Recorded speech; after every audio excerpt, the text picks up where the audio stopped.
Давайте помолимся, церковь. Господь, в имя Иисуса, мы благодарим Тебя за сегодня, за этот день, который Ты дал нам. Мы отдаем себя в Твои руки. Мы просим Тебя, Господь, проговори нам сегодня. Служи нам Твоим Словом.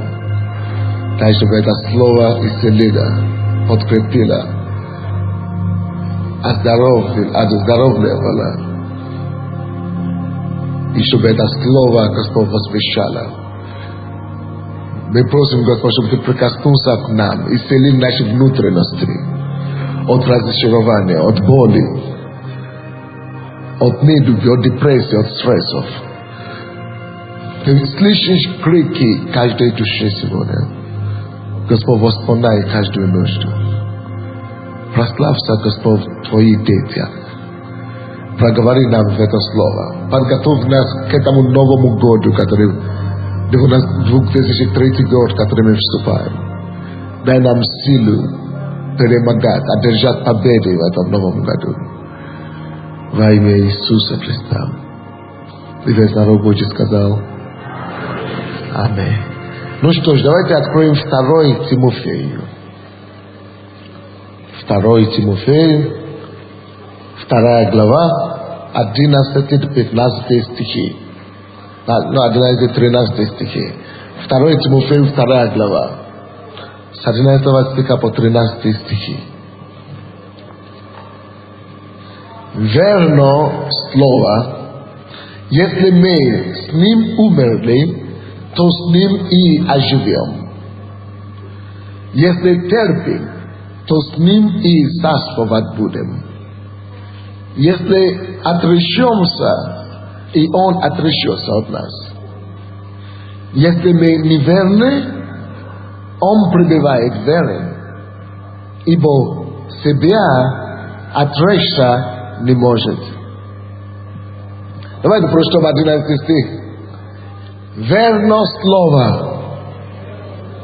если мы с ним умерли, то с ним и оживем. Я проповедую сегодня на тему «Мудрость для победы в новом году».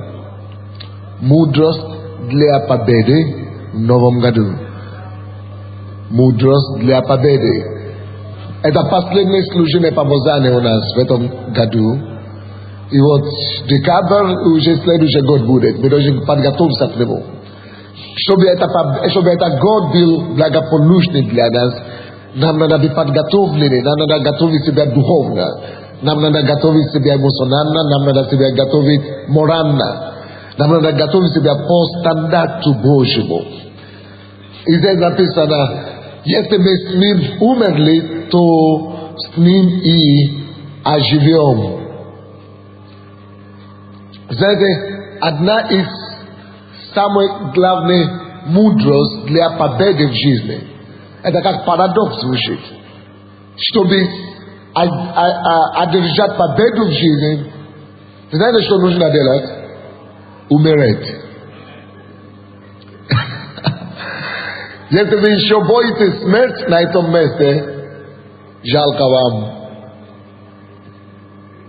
Есть всякий раз, когда вы находите людей, которые еще боятся смерти, значит, их жизнь еще не застрахована. Их жизнь не гарантирована. Если вы еще чувствуете, подумайте, что вы сделаете, если вдруг Бог или Иисус явится вам и скажет, завтра тебе придется идти на небо. То не бойтесь сейчас, этого не будет. Но вдруг. Знаете, если бы это случилось со мной, что бы я сделал? Если бы Бог мне сказал, вот завтра или послезавтра тебе придется прийти ко мне. Все. Жизнь закончилась. И знаешь, что я бы сделал? Я бы не спал до завтра, я бы танцевал и ликовал и радовался целый день, пока он не придет. Странно? Никто не реагирует. Вы знаете почему? Потому что только этого я и жду, чтобы встретиться с ним однажды лицом к лицу. Поэтому я и делаю все, что я делаю. Потому что для меня нет смерти. Потому что смерть, жизнь, она не мертвая, она не может быть, она вечная для меня. И моя жизнь во Христе уже сегодня. Я настолько уверен в Бога, которого я знаю. Я настолько знаю, что там лучше. Не только что там лучше. Я настолько знаю, что Иисус реальный. Что это есть мое желание. Поэтому сегодня я не живу для себя уже. Я не хочу жить для себя. Я живу так, чтобы достойно встретиться с Ним. Странно слушать. А я еще вам сказал, я не собираюсь умирать. У меня еще 50 лет, наверное, впереди. Но почему я это говорю? Здесь написано, если мы умрем с Ним, если мы умерли с Ним, Бог говорит о смерти, не о страшных каких-то делах. Библия говорит о смерти не как о страшном происшествии. Для Библии смерть – это радостная весть. Но зачастую для нас это плохая весть. Почему так? Потому что мы мало знаем о горном, о вечном, о духовном. Для меня нет смерти. Если придет сейчас, нужно умереть, я честно вам это говорю. Я бы радовался. Поэтому кто-то говорит, мы в тебе убьем. Я говорю, это не угроза. Если вы меня убьете, вы меня только ускорите мой путь. Потому что именно туда я иду всю жизнь. И мы все туда мы идем всю жизнь. Но причина, почему мы часто боимся смерти, потому что мы не подготовлены к ней. К смерти. Ваша жизнь позадневная готовит ли вас? Твоя жизнь позадневная готовит ли тебя к этому событию, которое неизбежно, мы все равно придем, рано или поздно. Вот почему Иисус сказал, живите так, чтобы каждый день вашей жизни это было бы как накопление сокровищ. Он говорит, собирайте сокровища. Каждый день сокровища не имеется в виду деньги на небе. Ты же туда не достанешь. Имеется в виду образ нашей жизни. Соберите сокровища на небе своей жизни. То есть то, как я живу. Послушание Слову Божьему. Я готовлю и накопляю сокровища для своей грядущей жизни. Почему вот это как раз и есть номер один. Первая мудрость для победы в следующем году, которую я хочу вам дать. Я хочу вам дать 3 мудрости. Мудрость для победы. Первая мудрость это вот это как раз. И написано, если мы умрем с Ним, мы с Ним и будем жить. Следовательно, кто пишет, может это написать, для того, чтобы жить хорошо, жить славную жизнь, победоносную жизнь здесь на земле, для того, чтобы жить, нужно умереть. Для того, чтобы жить хорошо, жить качественную жизнь, нужно сначала умереть. Та смерть, о которой я сейчас говорю, я не говорю о физической смерти. Когда здесь говорится о том, что нужно умереть с Иисусом, не имеется в виду физически надо умереть. Имеется в виду, нужно умереть для себя. Давайте мы скажем, нужно умереть для себя. Вот, и Бог говорит нам здесь, тайна победы в жизни, ключ победы, победоносной жизни, это быть мертвым. Это умереть для себя. Если вам удастся умереть ради Бога, ради Христа для себя, жизнь станет легко для вас. Если вы умрете ради Христа, не для Христа, тогда написано, мы с вами, мы будем жить Его силою. Мы будем жить Его славою, Его силою, Его могуществом, Его красотою, Его славою, вся Его жизнь тогда начнет сиять и проявляться через нас. Тогда мы будем жить Monshu isilo yubogas leo costume Jesus Isusa.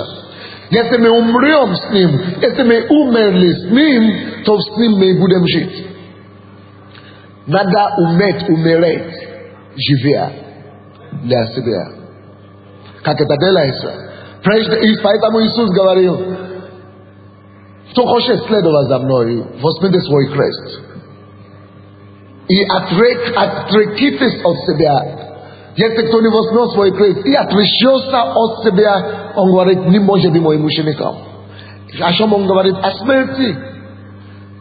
Što такое смерть умереть для себя? Вы знаете, вся жизнь, натура человека, плоская натура наша, это вообще-то эгоистическая. Я не мое. Я не мое. Только мне. Только я прав. Только я умный. Только я сильный. Это наша натура такая. Только все для меня. Однако Библия говорит, когда Иисус приходит в нашу жизнь, мы отдаем себя Ему. Мы починаемся Ему. Говорим: Господь, это уже не я, но Ты. Я починаю свою волю. Я снимаю с себя скомандование, струны своей жизни. Ты теперь будь господином. Это есть то, что он имеет в виду, что отречься от себя.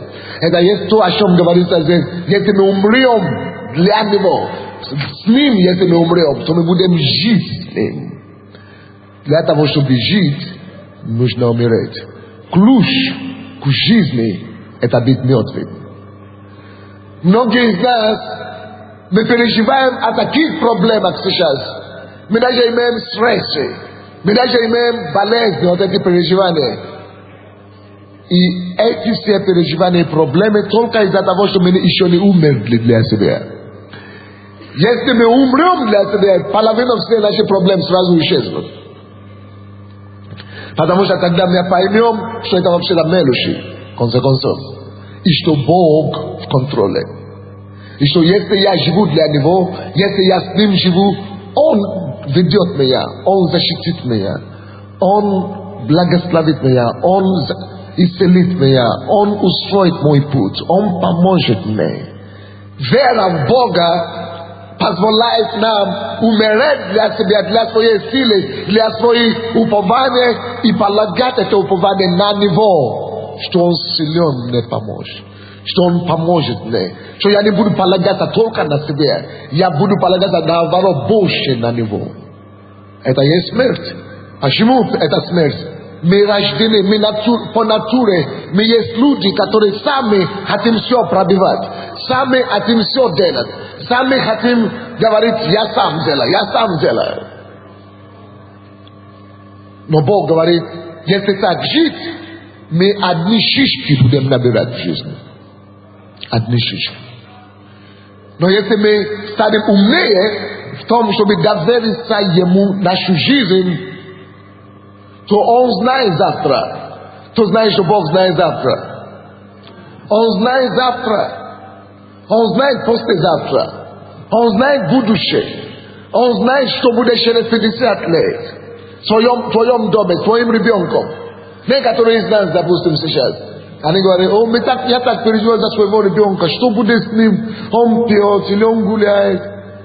А Бог же знает, что если ты придешь к Нему, к Богу, начнешь служить Богу, Бог-то знает, что через 5 лет или через год этот ребенок будет нарушен, потому что Он его спасет. Но и поэтому обращается к тебе Бог: ты полагайся на меня, ты не переживай. Но потому что мы не полагаемся на Него, мы полагаемся и надеемся на Тебя, мы начинаем переживать, потому что ничего не происходит, и этим гробим свое здоровье и свою жизнь. Так что по-любому смотри, лучше умереть для себя и надеяться на Него, нежели полагаться на себе и постараться самому пробиться. Однако нелегко умереть для себя. Процесс смерти для себя, она болезненная. Что такое вообще умереть для себя? Некоторые люди не знают. Давайте я вам дам. Что такое умереть? Пункты, некоторые пункты. Первый пункт. Умереть для себя обозначает, что я не ищу свою волю. Что такое свою волю? Значит, я не говорю, это только по-моему, это только по-моему, это только как я сказал, это только как я вижу. Нет. Мы уступаем нашу волю Его воле. Мы молимся. Просим у Него, чтобы Он помог нам, чтобы Он подсказал нам. Читаем Слово Божие. Получаем понимание и откровение, что Он хочет. Что Он хочет, чтобы мы сделали. Как Он хочет, чтобы мы поступали. То есть мы ищем прежде всего Его волю, и мы даем свою позицию как бы. Не человеку, не противнику, но Творцу. Царей, который знает все наперед. Мы говорим, Господь, не моя воля. Даже сам Иисус, вы помните, когда ему пришлось выбирать, идти на крест или не идти на крест, он молился, а потом он сказал, Господь, прощай, я не хочу, чтобы это было по моему, по моей воле, я чтобы исполнилась твоя воля. Во всех вопросах жизни нам надо сначала искать волю Божьей. Вот, умереть для себя, это значит сознательно принять решение, что Господь, я не буду толкать впереди тебя мою волю. Я буду искать прежде твою волю. Я буду сначала делать шаг назад, уступать тебе и выяснить, что ты хочешь. Идешь ли ты этим путем или нет. Потом я вместе с тобой иду. Вот, умереть для себя значит отречься от свою волю, чтобы принять Его волю. Второй пункт. Что такое умереть для себя? Умереть для себя обозначает не искать свои пути, а уступать мои пути Божьим путям. Что значит пути? Это значит, я вижу пути и решение этого вопроса так. Я вижу способы подхода к этому делу так. Стратегии и тактики мои вот такие. Но я не знаю Божьи пути. Допустим, мы все хотим заработать деньги. Кто-то говорит, на тебе наркотики будем продавать и станем богаты. Кто-то скажет, на тебе воровство, будем воруем с завода и станем богаты. А Бог говорит, мой путь, живи честно. Не кради, не граби никого. Это тяжело, потому что вот тут легко все добиваешься, все легко получается. А тут Бог говорит, нет, не иди этим путем. Иди этим путем. Если мы действительно хотим быть умереть для себя, мы говорим, Господь, все, хотя мне тяжело, но я не хочу по-своему, я хочу слушаться тебе. Хотя это мне непонятно, но я хочу делать так, как ты сказал, Господь. Знаете, пути Господни всегда есть выигрышный путь.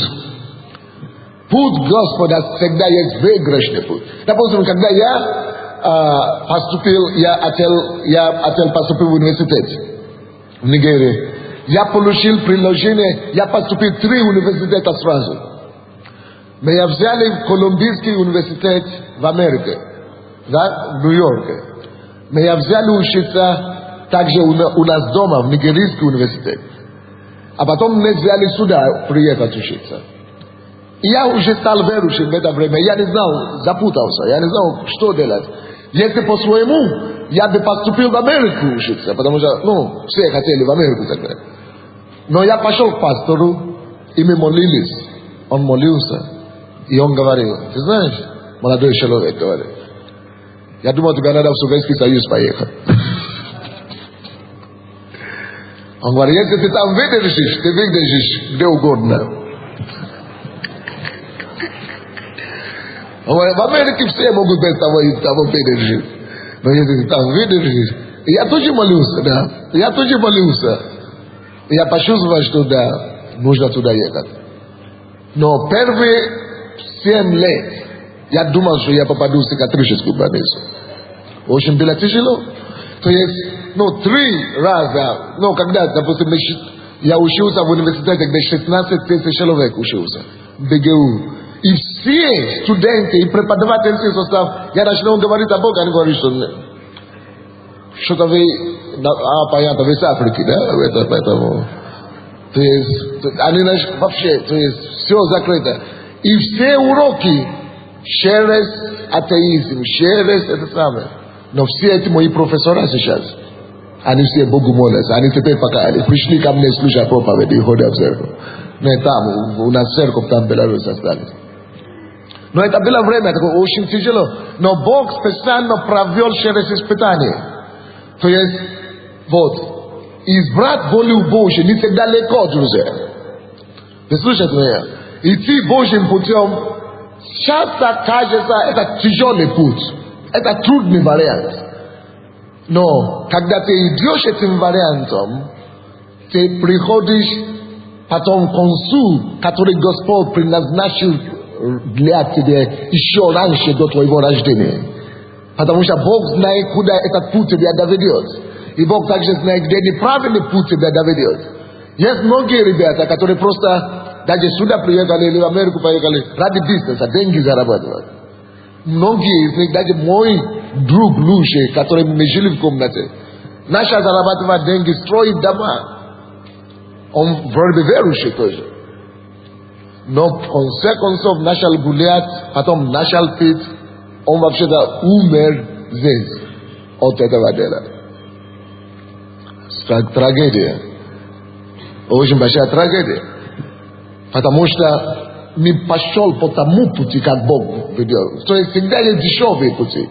Всегда есть простые пути. Итак, отречься от себя и умереть для себя, это значит все. Я каждый день, между прочим, умереть для себя, это не решение одного дня. Это каждый день. Когда человек встает, когда мы молимся, каждый из нас молится, общается с Богом с утра.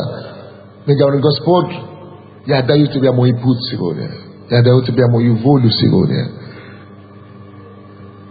Я починаю с тебе сегодня. Ты веди меня. Я не хочу с тобой спорить сегодня. Я не хочу идти туда, куда ты не ведешь меня сегодня. Я не хочу идти противоположно твоей воле сегодня. Ты поведи меня.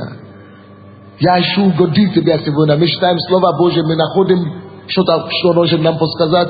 Мы слушаем свою совесть. Мы размышляем над Словом Божьим и слушаем Его пути. И решение идти Его пути, а не нашим пути, очень часто бывает непростые. Но факт заключается в том, что идти Его пути всегда выгодно. Послушаться Богу всегда лучше, чем делать по-своему. По-любому. Все люди, которые делают по-своему, моментально, временно, им будет хорошо, как будто они правы. Но через время жизнь все равно окажет и покажет, кто прав, потому что Божьи пути всегда лучше, чем человеческие пути.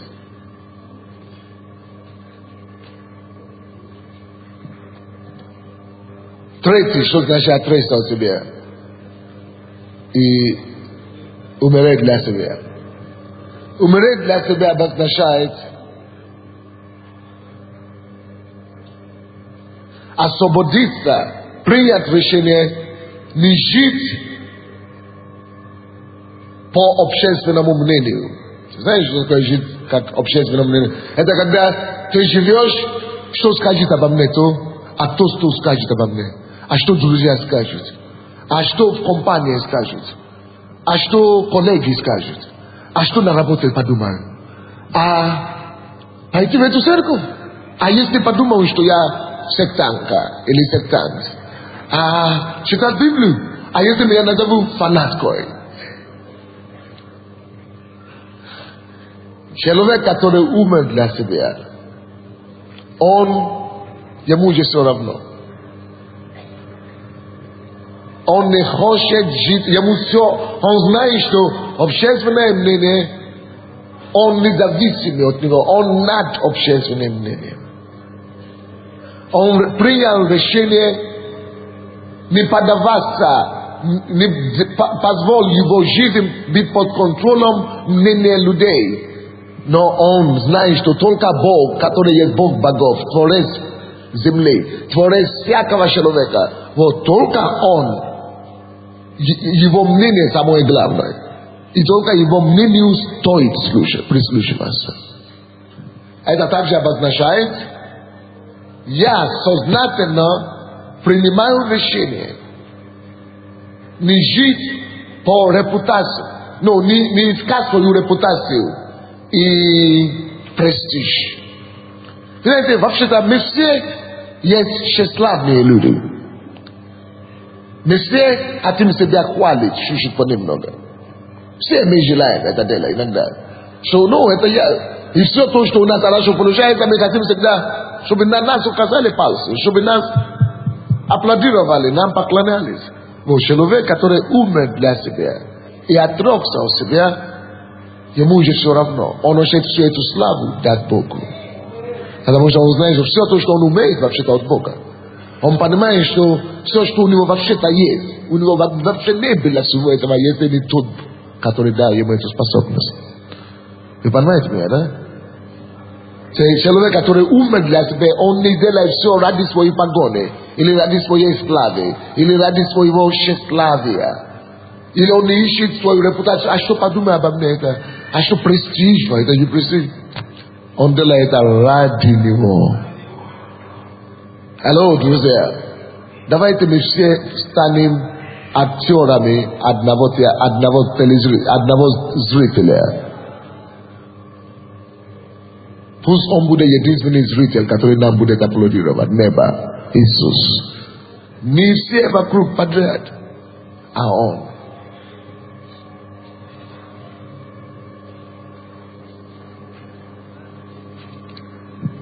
И последний, что значит отрицать себя.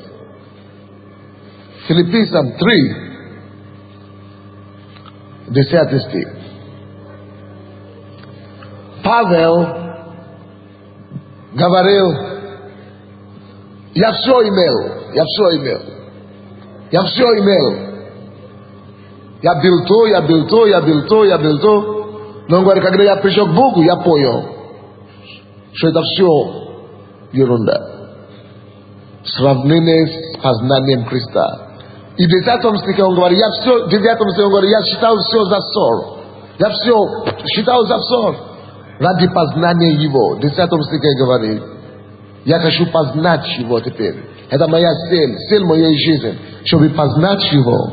И силу воскресения Его. И участие в страдании Его. Сообразуя смертью Его. Смерть Его. Чтобы познать Его, нужно первое, что нужно делать, что нужно готов делать, это умереть. Смерть. Если ты не готов сообразиться смертью Его, ты не готов умереть, умереть вместе с Ним, не физически, а умереть для себя, ради Него. Ты не готов сообразиться смертью Его, даже не мечтай о том, чтобы познать Его. И не мечтай о силе Его воскресения. Сила воскресения и познание Христа возможно только после того, как мы примем решение умереть. Сообразоваться со смертью Его. Итак, и участвовать в страданиях Его. Умереть для себя, следующий пункт, 5 пункт. Это обозначает готовность идти на любую жертву, на страдание, даже если нужно, ради того, чтобы удержаться в вере к Нему, верности к Нему. Вы помните, как первые христиане, кто-нибудь слышал историю первых христиан? Их вынуждали отрекаться от Иисуса. Кто мне скажет, как умирали первые христиане? Как? Мучениками. Все первые апостолы умерли мучениками. Почему мучениками? Чтобы эта вера христианская дошла до нас. Они положили свою жизнь. То есть не за дурацтво, не за глупости, конечно. Некоторые люди, как вот, другие религии делают, да? На джихаде идут сами себе. Это самое. Не об этом я говорю. То есть христиане первого времени были готовы перенести страдания за их веру. То есть ради Христа они готовы лучше умереть, чем отказаться от веры, от своего спасения. Вы поняли меня, да? известно имеется в виду, что человек, который умер для себя, ему все равно перетерпел любые страдания. Допустим, когда я покаялся, пришел к Богу, мой папа, мой как отцовская фигура у нас в доме, он говорит, куда ты пошел? Такую церковь, а у нас такая традиционная церковь. Он говорит, он говорит, все, он видел мое изменение, когда я покаялся, а я же его обманул постоянно, когда я был неверующий. Истории разные рассказывали, деньги качал. А когда я пришел к Богу, я пришел к Нему и рассказал это дело, что я прошу прощения. Но я не пошел просто так рассказать, что я тебе такой обдурил столько, чтобы он себя не чувствовал глупым. А я пошел на работу, покаялся и пошел на работу. Заработать деньги, столько я мог помнить, сколько я его обманывал. И принес деньги, я ему говорю, откуда? Что это такое? А я говорю, потому что на самом деле твой сын с кем ты гордился, на самом деле не был таким святым, как ты думал.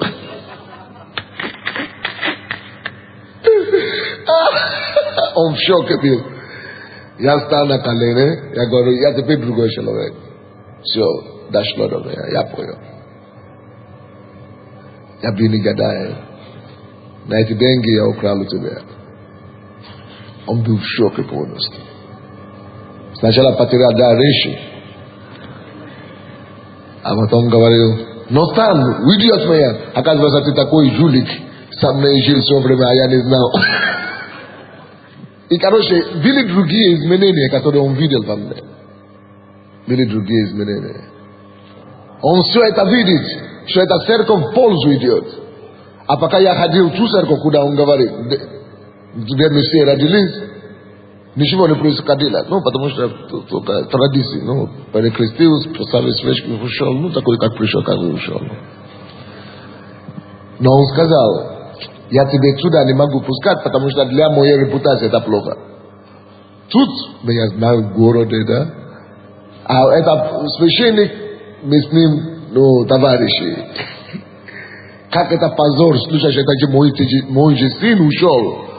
Как я священнику буду смотреть в глаза? Но это уже позади, все теперь они верующие. Весь дом. Но он говорил, он выгнал меня из дома. Что я говорю, что нужно быть готов вынести страдания. Выгнал меня из дома, чтобы я отказался от церкви. А я сказал, нет, я пойду в церковь. В результате, слава Богу, что я не отказался. Представьте, если я отказался от Бога тогда, я бы не был здесь. Потому что испытания всегда будут. Страдания всегда будут. Если ты еще не готов пройти через страдания ради твою веру в Бога, ради Христа, ты еще не умер. Ты еще не умер вообще. Ты еще не отрекся от себя. Ты еще жив, ты еще плоской. Потому что будут такие ситуации и на работе, или с друзьями. Твоя подруга может тебе сказать, ты ходишь в эту церковь, все, я за тебя не выйду замуж. Или твой муж может говорить, ты ходишь в эту церковь, все, я тебя выгоню вообще из дома. Разные ситуации могут быть. Или на работе могут тебе сказать, ты куда ходишь? Шайтан. Мы тебя вообще выгоняем с работы. Вот, если человек не готов, и не умер для себя, он не может. А это смерть, надо принимать такое решение каждый день, что все, я починаю себя тебе. И я знаю, что ты спас меня. Он, Иисус, умер за меня. Что тогда может быть слишком дорого от меня для него, если он свою жизнь отдал ради меня? Самое главное, что у него он за меня умер. Теперь мне не надо умереть за него. Просто какие-то неприятности, какие-то притеснения. Это ерунда. Друзья, первое, что нужно нам знать и делать, прежде чем, чтобы одержать жизнь, а мы победу в следующем году, это принять решение для себя, что Господь, я не хочу жить для себя в этом новом году. Я хочу жить для тебя. И когда мы примем это решение, Его сила начинает жить через нас. Его могущество начинает проявляться через нас. Его жизнь Он начинает жить и проявлять свою жизнь через нас. Смерть порождает лучшего порода жизни. Да посмотрите на семечку. Кто-нибудь когда-то кушал семечку или видел семечку? Вот с маленькой семечки, яблоки, можно целое яблони вырастить.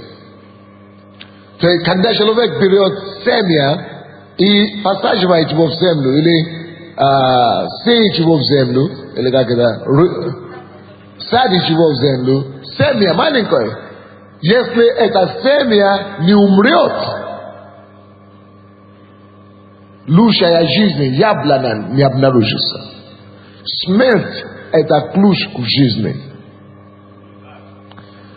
Любое семя, которое вы садите, которое вы сеете или вложите в землю, она сначала разлагается. Ну, если вы посмотрите на это, допустим, картошку, да? Через несколько дней, через неделю-две, она уже разлагалась.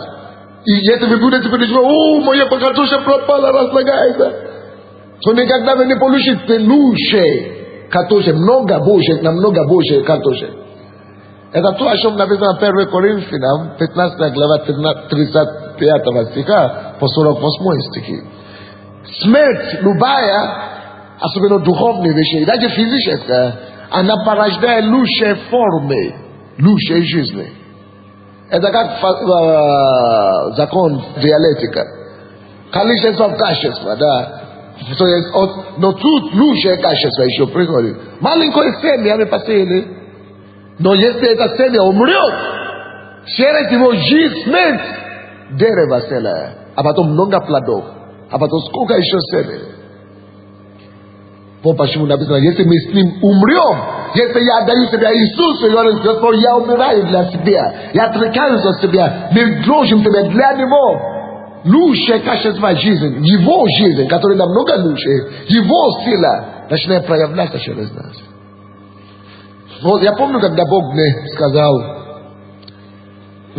когда я пришел к Богу, Бог мне явился мне в протяжении 3 дня, Бог показывал мне, чем я буду заниматься в университете. Я тогда уже понял, что все, мне не придется работать по специальности.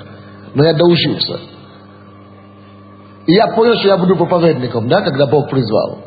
Но я начал готовиться, читать разные литературы, чтобы знать по Богу и так далее, о Боге.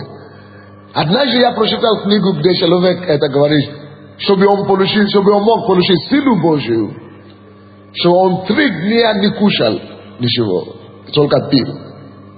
Уединился, закрылся где-то 3 дня и молился. И не кушал. В то время мне было 19 лет. И только полгода в Боге. Я говорю, 3 дня не кушать? Говорю, Боже мой, неужели если я тоже стану проповедником, мне такая судьба ждет? 3 дня! Потому что в то время для меня, я тоже постился до того. Но мой пост длился обычно до 12 дней. И когда я очень сильно хотел угодить Богу, я вытримался до обычно 15, 3-60 дней. Короче, за всю мою жизнь к этому времени мог считать сколько раз я действительно очень сильно постился. И это сильно постился у меня, это значит не кушать до 6 вечера. И то, когда я вижу, даже в том случае, когда я до 6 часов постился, я где-то 3 часа уже пошел лег. И боялся просыпаться раньше 6. Чтобы время быстро прошло. И как только что я просыпался, сразу бегу в кухню и кушаю. И вы знаете, что тогда для меня обозначает? Человек не кушает 3 дня, все, беда мне, все, хана мне, все, я попал. Я буду проповедником, 3 дня не кушаю, все. То есть для меня это катастрофа целая. Я думал, что если я усну, не покушал, это самое, я не проснусь завтра. Но что это такое? Потому что еда, мой желудок был моим Богом. Потому что я всю жизнь, сколько меня воспитывали, сказали, что 3 порции в день, это как раз норма. 3 раза надо кушать в день. Но завтрак, обед, ужин. И я всегда кушаю 3 дня всю жизнь. 3 раза в день. Тут не кушать не то, что 3 раза, ладно, 3 целый день. Еще 3 дня подряд такой. Но теперь, когда смерть для себя пришло, для меня теперь 3 дня поститься, это только подготовка вообще-то. Ну, для вас тоже, наверное, да? 3 дня, это ты только входишь в режим, в перестроечный этап. Короче, но это смерть нужна была. Второе, чем мне пришло очень сильно, где мне нужно было умереть.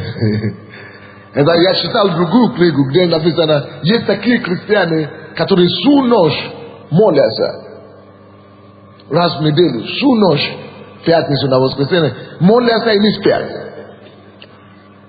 Я говорю, это дело проповедническое не для меня. Всю ночь не спят. Это еще другой мой Бог, идолом моим. Сон. Это я, плоть моя такая была. Я уже был верующим. Я уже не гулял, я уже не блудил, я не курил, я не пил. Я уже был верующим. Но вот эти вещи.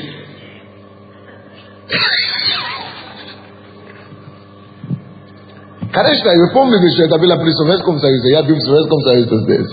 И, следовательно, не было церкви, не было верующих. И нужно было самому это мы в общежитии жили. Когда Бог это открыл, мы не нашли верующих.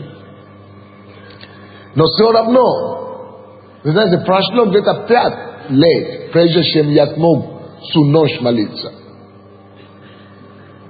Но сейчас, конечно, можно даже в течение недели 3 раза не ночевать на ночь. У нас каждый день здесь идет ночная молитва. Каждый день.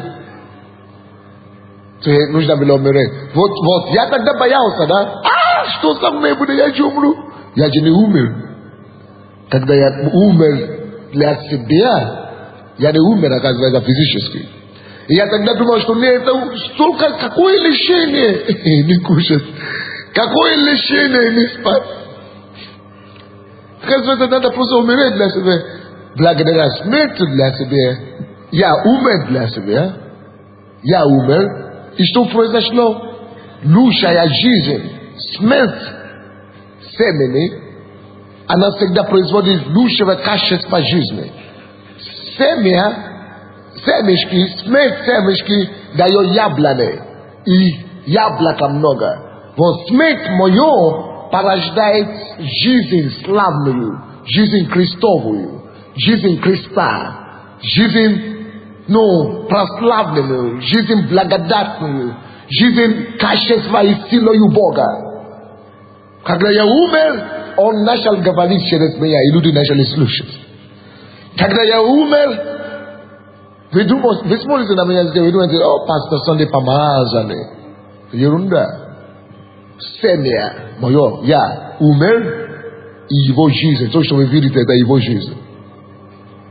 Его жизнь теперь притягивает людей.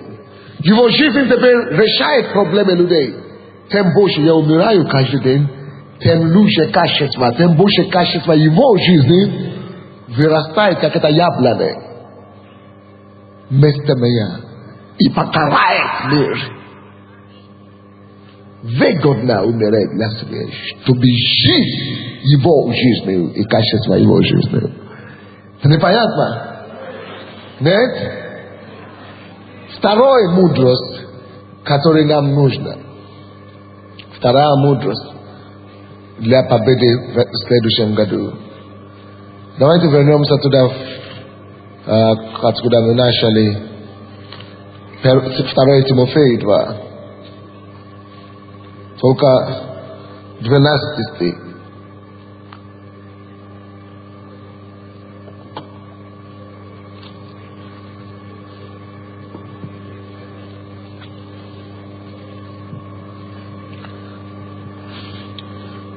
Если терпим, то с Ним и царствовать будем. Если отречемся, и Он отречется от нас. Вторая мудрость, которой мы должны прийти, которую мы должны иметь для победы в следующем году, это то, друзья, что мы должны... Первое, это если мы умрем с Ним, будем жить с Ним.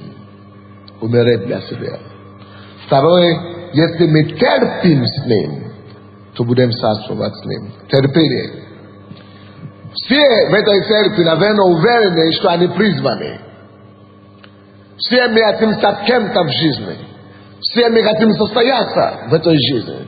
Все мы хотим, чтобы Бог исполнил наше призвание. Все мы верим, что Бог к чему-то призывает нас. Все мы хотим быть помазанниками. Все мы хотим быть оружием в руке Божьей. Все мы хотим быть преуспевающими в бизнесе, в миру, но по жизни. Однако написано, те, кто будут царствовать в жизни, это только те, которые умеют терпеть с Ним. Если мы будем терпеть с Ним, будем царствовать. Вы хотите царствовать, быть главою, а не хвостом, быть первым, а не последним, царствовать в экономике, царствовать в политике, царствовать в сфере общественной, быть лучшим в предприятии, быть лучшим в этой сфере жизни, на рынке, быть лучшим в этих магазинах, в этой сфере экономики. Нужно уметь терпение. Проблема наших людей в том, что мы сталкиваемся с какими-то проблемами. Он говорит, я буду проповедником, я буду... А потом говорит, а зачем, Господи, если ты сказал, что я буду таким помазанником, почему у меня такая проблема в семье? Почему муж меня не понимает, открывает, бьет? И говорит, все, значит, у меня ничего не снится, я ничего вообще не буду. И люди сдаются.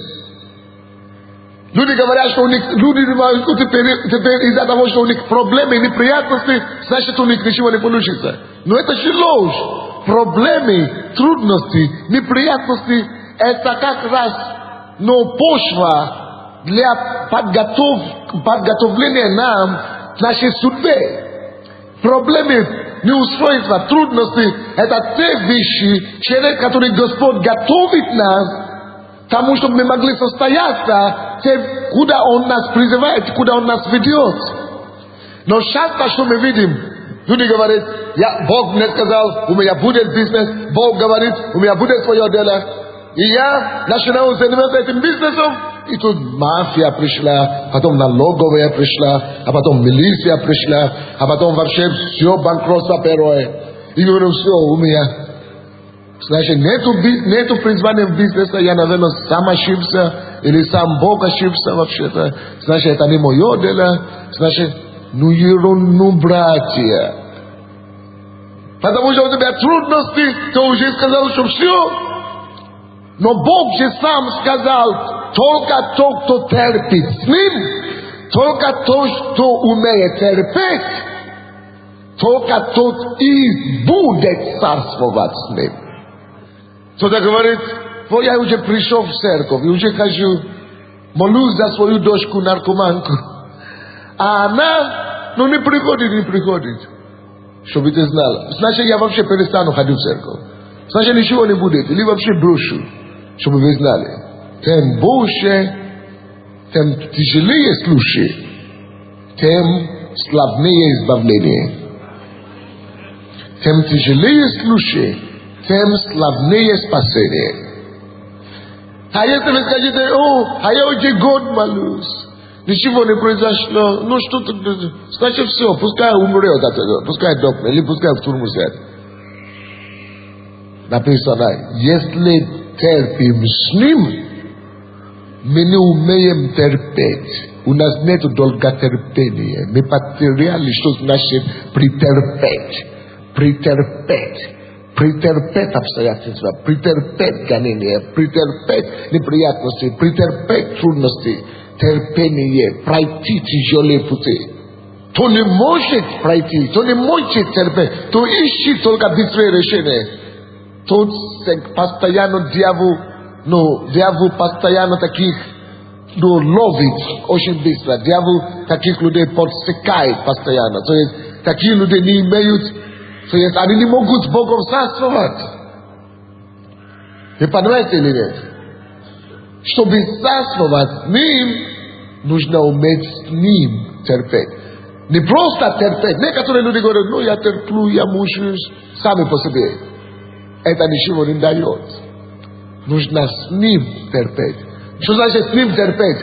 Я терплю, я знаю, что у меня будет лучше. Откуда я знаю? Потому что я с Ним, я верю Ему, я молюсь Ему. Я знаю, что мой муж покажется. Откуда я знаю? Потому что я молюсь. Я с Ним, с Иисусом. Я с Ним борюсь за Его жизнь. Я знаю, что мой сын спасется. Откуда я знаю? Я с Иисусом борюсь за Его жизнь. Я молюсь Богу. Я верю в Него. И не только я сам просто говорю в воздух.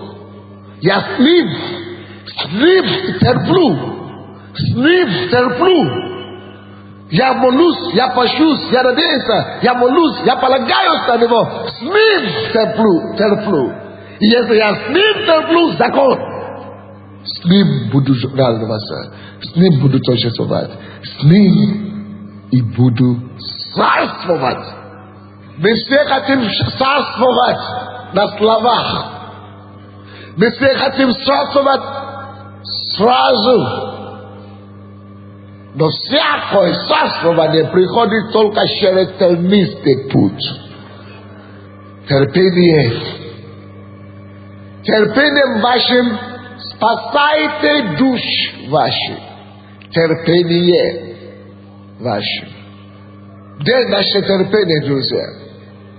Умение терпеть определяет, сколько благости Божьей мы можем иметь.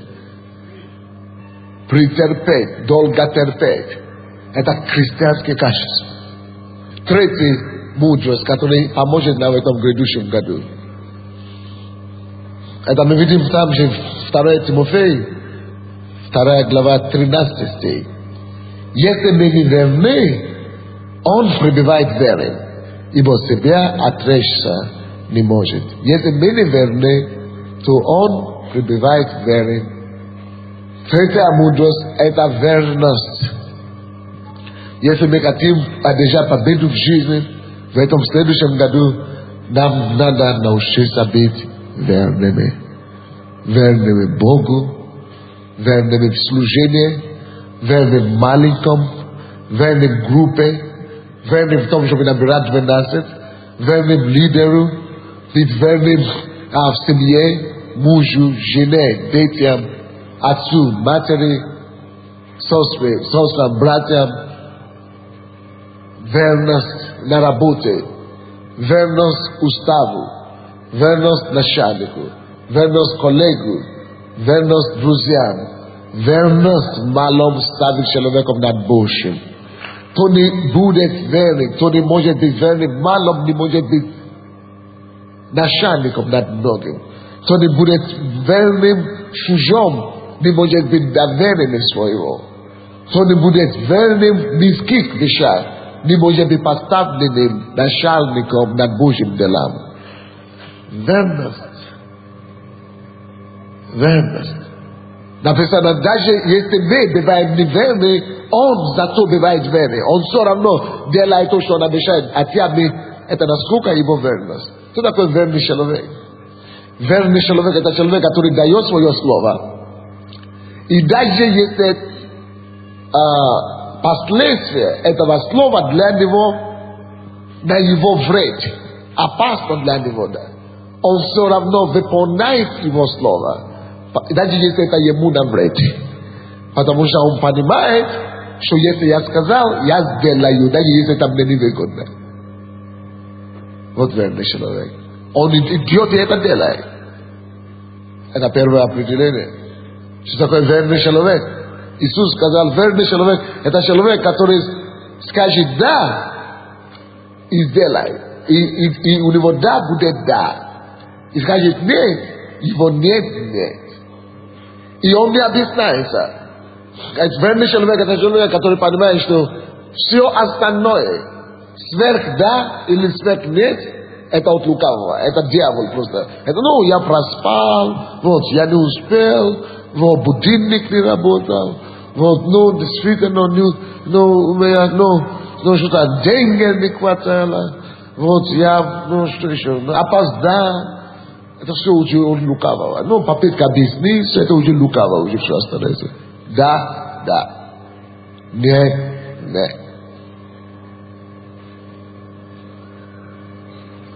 Какие эти 3 мудрости для победы в новом году? Первое.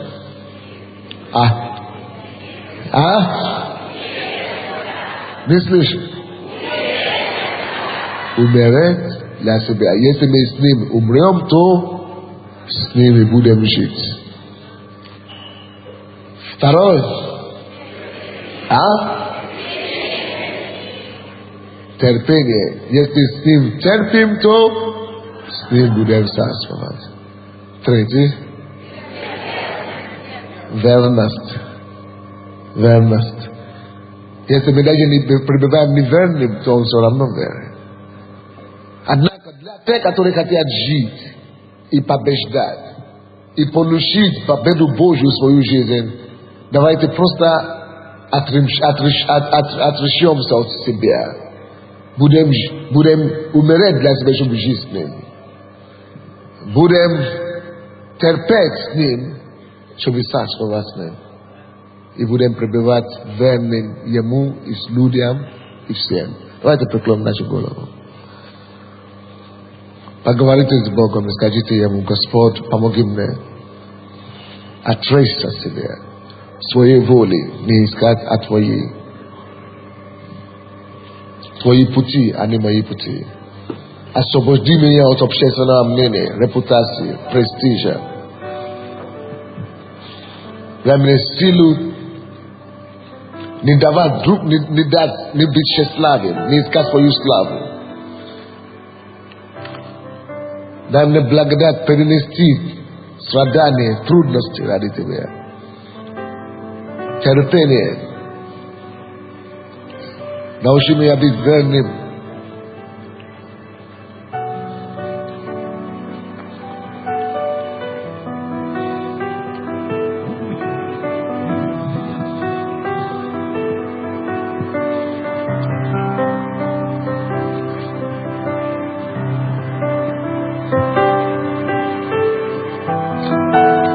Давайте примем решение умереть для себя и отдать себе Богу, чтобы его жизнь, лучшая жизнь, как семечко, который выходит потом после его смерти дерево, а потом фрукты.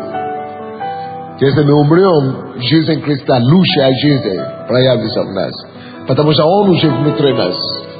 Он уже живет в нас, но Он не проявится, пока мы не умрем. Отдайте себя Богу и попросите Его благодать помочь вам быть такими, как Он хочет вас видеть. Господь, мы благодарим Тебя за сегодня. Отец, во имя Иисуса, я молюсь за моих братьев и сестер. Простри Твою руку на нас, Отче, сегодня. Помоги нам нести Тебя в этот мир. Помоги нам явить Твой свет. Помоги нам явить и нести Твою жизнь. Помоги нам изменить нашу жизнь и жизнь вокруг нас.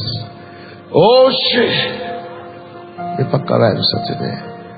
Я осознаю, мы ничего не можем по сути дела без Тебя. Поэтому мы снимаем шляпы, мы отступаем назад. Займи, иди впереди нас. Подними дело Тебе Твоим Духом и поставь их повсюду, повместно. Чтобы не только дети спасли, чтобы дети потом спасли родителей. Делай это чудо, мой Бог.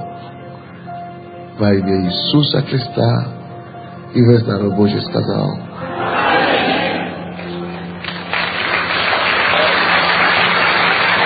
Господь с вами, друзья.